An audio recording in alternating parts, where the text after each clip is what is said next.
Mama, so you have been responsible for the death of my 4 husbands. How could you do this to me, your own daughter? Franca confronts her mother amidst tears. Welcome to Treeside Tales, a home of unique African folk tales. Franca was only 10 when her childhood ended, not with thunder or tragedy, but with a secret too heavy for a child to carry. Her childhood up until then had been ordinary, peaceful even. She lived in a modest bungalow in Obolo with her parents.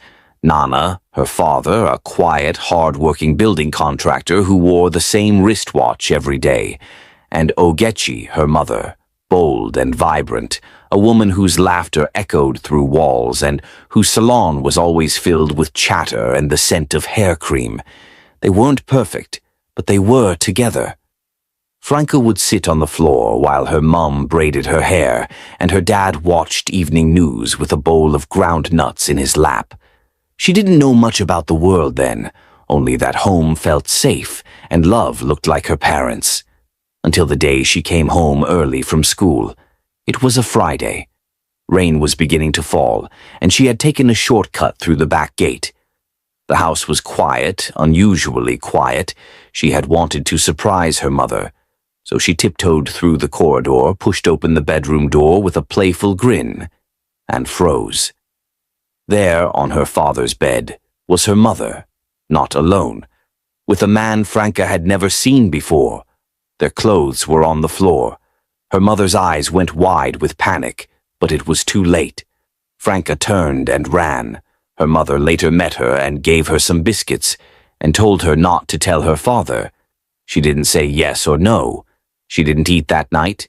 She didn't sleep either. By Sunday evening, her father noticed her silence. "Franca, are you okay?" he asked gently. Her lips trembled, and then she said it. Just one line.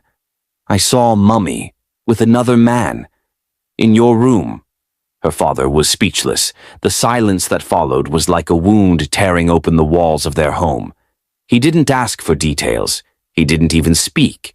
He just stood, went into the bedroom, and shut the door behind him. That night, the shouting began. Franca sat in the hallway again, her knees pressed to her chest, listening to words no child should ever hear. The next morning, her mother was gone. Not a goodbye, not a fight, just a suitcase and red eyes. Ogechi hugged her tightly and whispered, "You're not a bad child, Franca. I love you. Please believe that." And she was gone. Franca stayed with her father, but the house never felt the same. He tried, truly, but a sadness settled in the walls. He became quieter. Sometimes he cried when he thought she was asleep. He was a faithful and hard-working man who loved his family. Franca still visited her mother, who then resides in Enugu town, while the father still lived at Obolo. Her mother never brought up what happened. They painted nails, gossiped, laughed like nothing had ever broken between them. But something had. Franca grew up knowing how to balance love between two people who could no longer stand each other. At 24, Franca was the kind of woman who left quiet impressions, the type people remembered not because she tried to be noticed, but because of how effortlessly kind she was. She had grown into her beauty with grace, tall, soft-spoken, with the kind of eyes that made people trust her. Life had shaped her, gently in some places, harshly in others. But she carried it well. She was in her final year at the university when she met Emeka. It was at a friend's traditional wedding in Oweri. Franca had come to help with serving food and organizing the bridal train. She wore a simple Ankara gown, her makeup light, her smile real. And that was exactly how Emeka saw her. Not dressed to impress, not trying too hard, just real. He introduced himself as an engineer. At first, Franca assumed he meant fresh out of school kind of engineer. But as the conversation went on, she realized he was the real deal. 32 years old, working with a major oil servicing firm, already managing projects across states, and clearly doing well for himself. Yet there was no pride in his tone. He spoke with calm confidence, and he looked at her like he saw past the noise. They exchanged numbers that day. What followed was months of long calls, visits, and slow, sincere conversations. He never rushed her. He respected her boundaries. And he adored her. That much was clear. He even insisted on meeting both of her parents before anything serious, and when he did, it shocked Franca to see how easily he won them over. Her mother smiled like a child meeting her future son-in-law. Her father, ever the silent protector, shook Emeka's hand with a rare look of approval. Within a year, they were planning a wedding. The ceremony was beautiful, held at a serene garden venue in Enugu. Friends and family gathered. Her mother and father, though no longer together, stood beside her as she said, "I do." There were no outbursts, no drama, just pride in their daughter. Emeka looked like the perfect groom, tall, handsome, deeply in love, and never judged the fact that Franca was from a broken home. Franca wore white and cried when her father walked her down the aisle. She had waited her whole life for a day like that, a day that proved that no matter how something begins, it could still end in something beautiful. But no one knew then, not even Franca, that the beauty would not last. Married life with Emeka was everything Franca hoped for, soft, stable, and full of quiet joys. They moved into a well-furnished flat in Anambra State. Emeka made sure Franca lacked nothing. Life was not perfect, but it was sweet. They prayed together in the mornings, cooked together on weekends, and sometimes sat on the balcony just holding hands, watching the world pass by. 5 months passed, but no sign of pregnancy. Franca was worried, but Emeka assured her that they were still young. Franca was happy, genuinely happy, until the 6th month. It started on a Thursday evening. Emeka came back from work looking unusually tired. She joked about him turning into an old man, and he laughed it off. But by midnight he woke up holding his head. "Franca, my head," he whispered. She sprang up. "Should I get Panadol?" He nodded, gripping the pillow like it was the only thing anchoring him to life. She got the drugs and a glass of water. He swallowed it, but the pain didn't go. In fact, it got worse. He started sweating, shaking, then groaning in pain. "Let's go to the hospital," she said, already grabbing her wrapper. But Emeka resisted. "Just a migraine. I've had it before. I just need to rest." He slumped into the bed and tried to sleep. Franca sat by his side, watching him, heart racing. By morning, she reached out to wake him. He didn't move. "Emeka," she whispered. Still nothing. She shook him, then harder. "Emeka, please." The scream that tore from her lips rattled the windows. Neighbors rushed in. Ambulance, doctors, prayers, panic. But nothing could bring him back. There was no stroke, no heart failure, no seizure. The doctors couldn't explain it. He had simply stopped breathing. She called her mom, who came 3 hours later. Her father, too, was present, and other family and friends to console her. The autopsy said sudden cardiac arrest, the kind that comes without warning, no history, no symptoms, a rare occurrence in a healthy young man. But to Franca, it didn't feel rare. It felt cruel. The burial was swift. Her father stood like a rock behind her. Her mother wept beside her. People whispered, some out of pity, some out of confusion. Franca wore a white scarf and dark glasses and barely spoke a word. She didn't sleep alone for the first few weeks. Aunties came to stay. Friends hovered. But nothing filled the space Emeka left behind. Her mother was her solid rock. She never left her side. She cooked and took very good care of her as her only child. Sometimes she sat in their living room at night and listened, as if waiting for his keys in the door, as if the nightmare would undo itself and she'd hear his voice call out, "Franca, I'm home." But he never did. And just like that, she became a widow at 25. After Emeka's death, Franca moved back to Enugu for a while, not because she couldn't afford to live alone, but because she couldn't trust silence anymore. The house she shared with Emeka still held his scent, his shoes, his toothbrush. Every corner reminded her of love lost too soon. Her mother, Ogechi, became her anchor. She moved in temporarily, cooked for her, held her through the nightmares, and never once said, "You'll be fine." She knew better. She simply said, "I'm here." And that was enough. It took 2 years for Franca to even consider loving again. When she met Chinedu through a charity foundation, he brought laughter back into her world. He was bold, full of energy, and smitten by Franca's quiet strength. He promised her joy. He gave her reason to believe again. They got married in a small, tasteful ceremony. No fanfare this time. Just family, prayers, and cautious smiles. Her mother was at her side again, proud that her daughter finally moved on. 6 months later, Chinedu came home complaining of stomach pain. Franca made him warm water. By midnight, he was restless. By morning, he was gone. No struggle, no explanation. The doctors looked at her with that same empty confusion. Cardiac-related. We'll investigate further. Franca didn't scream this time. She sat on the hospital bench for hours, staring at her hands. The whispers began again. People said the word curse. Franca buried her second husband with her mother by her side, her father watching silently from the back.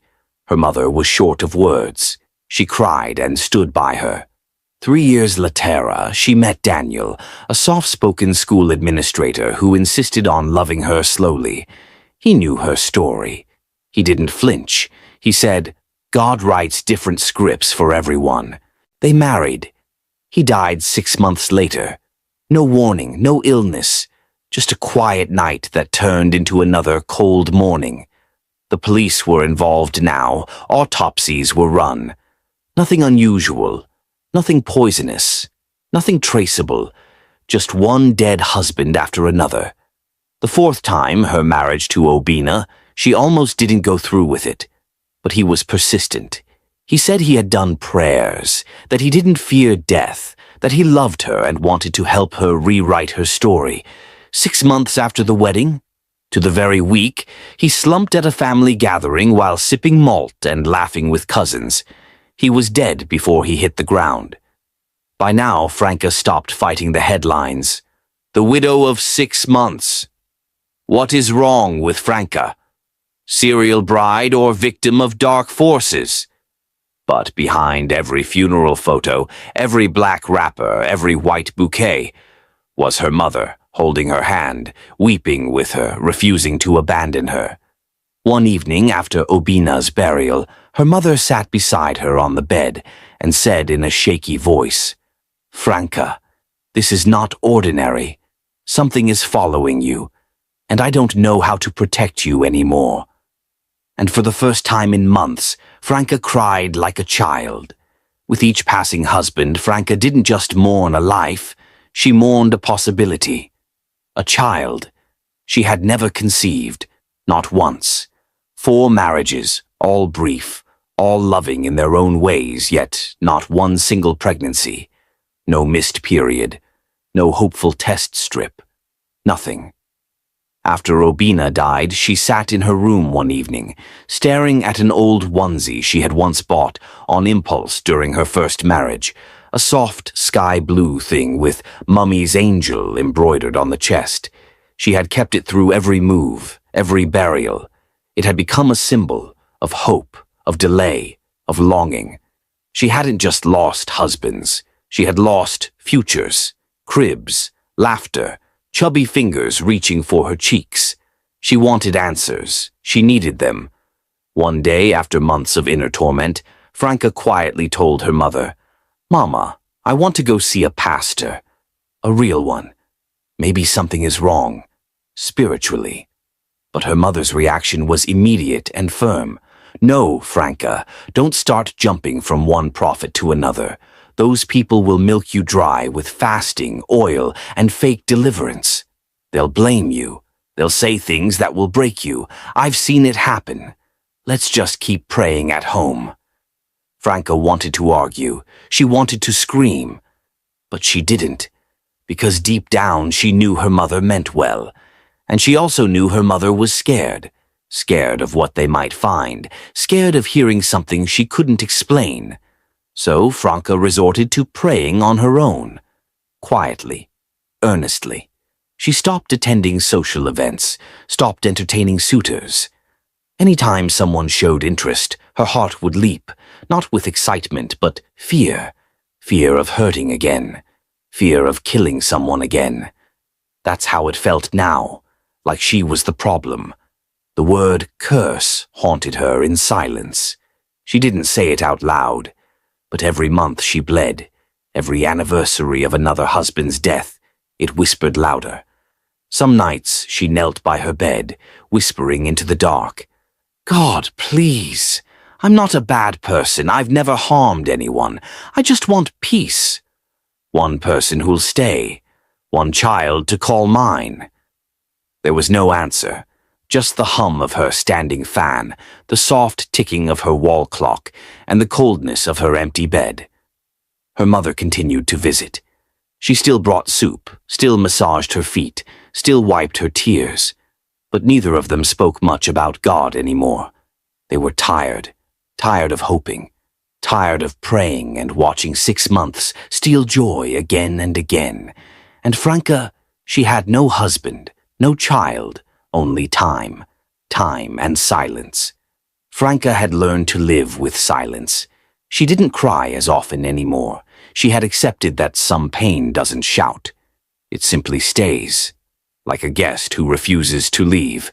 That morning she wasn't looking for anything, just cleaning. Her mother had gone to the market, and Franca, in her usual quiet way, decided to sweep through her room, out of love, out of habit. She lifted the bed sheets, dusted the dresser, and bent down to clean under the bed. That was when she saw it. A large stainless bowl, pushed deep into the shadows. Curious, she pulled it out, and froze. Inside the bowl were things that didn't belong in a normal home. Pieces of red cloth tied in knots, dried leaves, broken cowries, and photos. Her heart slammed into her chest when her eyes landed on them. Emeka, Chinedu, Daniel, Obinna, all her late husbands. Their pictures folded and placed in a circle like they were caught in a ritual. At the center was a picture of a womb crudely drawn on white paper, and beside it her own passport photo, burnt slightly at the corners. Franca felt the blood drain from her face. She stumbled back, the bowl still in her hands, her breath coming fast. That was when she heard the front door slam. Her mother, Ogechi, entered the room like someone who had run through fire. Her wrapper was barely holding together, and the look in her eyes, wild, sharp, afraid, told Franca all she needed to know. Franca stood up slowly, her voice trembling. "Mama, what is this?" Her mother didn't speak. Her lips quivered, her chest rose and fell. "Mama," Franca repeated, louder now, the bowl still in her grip. "These are their pictures, my husband's, and mine. Why? What did you do?" The Franca's hands were shaking as she held the bowl. The room suddenly felt smaller, the air thick. Her throat burned, but her voice came out anyway, low, confused, trembling. "Mama, what is this?"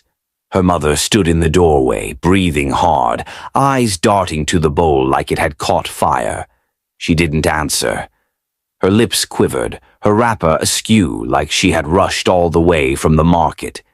But Franca pressed on, lifting the bowl slightly, her heart pounding. "These are their pictures. Emeka, Chinedu, Obinna, Daniel, all of them. And my picture is here too. A womb, Mama, a womb." Her voice cracked. "Why, Mama? What did you do to me?" Her mother finally spoke, but it wasn't what Franca expected. "You shouldn't have touched it," Ogechi said quietly, her voice flat and cold. You had no right to go through my things. Franca's eyes widened. No right? She stepped closer. You destroyed my life and you're talking about rights? 4 husbands, Mama. 4 coffins. And now I know why. Because of you? Ogechi's calm cracked. Her voice rose like thunder. Yes, because of you. Franca stumbled back. What? You were just 10, her mother screamed, tears running down her face now, hot with rage. A child, and you opened your big mouth and ruined my life. I begged you, Franca. I begged you with everything in me, but no, you ran to your father like some holy messenger. I was a child, Franca shouted back, her own tears falling. You were the adult. You cheated in our house, on your own bed. What was I supposed to do, Mama? Pretend I didn't see it? I lost everything, her mother shrieked. Your father threw me out like trash. I begged. I suffered. I went hungry. I watched people look at me like a disgrace. I started life from zero because of you. My own daughter. Franca was crying now, shaking from head to toe. So you killed the only men who ever loved me? You watched me cry, grieve, bury 4 husbands. And you were there each time, hugging me, praying with me. And all along you were the one. Mama, how could you? Because I couldn't watch you have the life I lost, Ogechi spat, her eyes blazing. I couldn't stand seeing you walk down the aisle, wearing white and having a child, while I still lived with the shame of crawling out of a man's house like a dog. Franca dropped the bowl. It hit the floor with a dull clang. I would never have done this to you, she said, her voice barely a whisper. Ogechi wiped her face. Her shoulders heaved, but there was no softness in her voice. You shouldn't have crossed me, Franca. A daughter should protect her mother. You exposed me. You judged me. Now live with the consequences. Franca took a shaky breath, her heart crumbling. You cursed me out of revenge, she whispered. You used me. No, her mother said coldly. I taught you. Pain for pain. Her voice dropped to a dangerous hush. I swore, if I would never have peace, neither would you. Franca felt her knees weaken. The woman who had wiped her tears, who had held her through 4 burials, who had prayed with her, had also cursed her. Her own mother. Her life wasn't just a mystery anymore. It was betrayal, wrapped in blood. Franca stood there, trembling. Her heart pounded so hard it felt like her chest would explode. Her mother's words echoed in her head like thunder. I couldn't stand seeing you walk down the aisle. I taught you. Pain for pain. Something in Franca snapped. Without thinking, without breathing, she turned and stormed into the kitchen. Her vision was blurry with tears, her hands trembling. She wasn't sure what she was looking for. Maybe just something to hold, something to throw, something to release the storm building inside her. But her fingers wrapped around the pestle. She didn't plan it. She didn't think. She just walked back into the room, the heavy wooden pestle gripped tightly in both hands. Her mother looked up, eyes narrowing, lips parting as if to speak. And then Franca swung. Thud. The sound was sickening. Her mother's body crumpled like cloth to the floor. Silence. Franca stood over her, frozen, the pestle slipping from her fingers. Her breathing was ragged, her knees wobbly. She dropped beside the motionless body, her hands flying to her mother's face. Mama. Mama. Blood pooled from the side of her head. Her eyes were closed, but she was still breathing. Franca broke. She wailed like a child. Not for forgiveness, and not yet, but for the horror of what she had just done. For the pain. For the years she had cried on the shoulder of the very woman who cursed her womb, killed her husbands, and smiled through every funeral. After what felt like hours, Franca pulled herself up, carried her mother into the back seat of the car, and drove to the nearest hospital with her shirt soaked in sweat and tears. She paid for every test, every scan, every drop of medication. And when the nurses asked if she was staying overnight, she simply said, "No." She went back home. She got home and called her father with trembling hands and a voice soaked in tears. She told him everything, the bowl, the curse, the confrontation. He was silent for a long time, then sighed deeply and said, "You did what you had to do, my daughter. Come home if you ever need rest." Franca's voice was steady, though her heart was heavy. "Papa, I'm leaving Enugu," she said. "I need to start over. Somewhere quiet, somewhere new. I just want peace." Her father paused, then replied softly, "Go, my daughter. Heal. Live. You owe no one your pain. I'll always be here." She nodded in tears before ending the call, packed few of her clothes and left Enugu. A few weeks later, she got a call. Her mother had been discharged, but not the same. She had gone mad. She talked to herself, slapped nurses, bit the air. The doctors said it wasn't physical, it was spiritual. Whatever she had tampered with, the consequences had found her. No one was supposed to touch that bowl, let alone be caught in its unveiling. Franca didn't return to the hospital. She didn't ask to see her. She simply packed her bags and left Enugu. She moved to Calabar. New name, new apartment, new job. She deleted old contacts, changed her phone number, and locked the past behind a door she never intended to open again. No funerals, no strange men, no rituals or shadows lurking under beds. Just sunlight, soft music, the ocean breeze, and silence. This time, the peaceful kind. The kind she had been craving her whole life. She got a new job in a design agency. She wore bright colors again. She smiled without forcing it. Some days she would sit at her small balcony and just breathe, deeply, slowly, knowing that she had survived something most people would never understand. Her past no longer had claws. It was behind her, completely. Franca didn't hate her mother anymore, but she also didn't forgive her. She let the story end where it deserved to, in the ashes of a woman who let pain make her wicked. And as for her mother, well, she was last seen at Ogbite Main Market as a mad woman. My beautiful besties, do you think Franca should have kept quiet about her mother's infidelity? Do you think her mother's action was justifiable? Kindly comment your opinion as we catch fun in the comments section. Thank you for watching. Please remember to like, comment, and subscribe. And please remember to support our new channel known as Moonlight Tales by watching our stories and subscribing.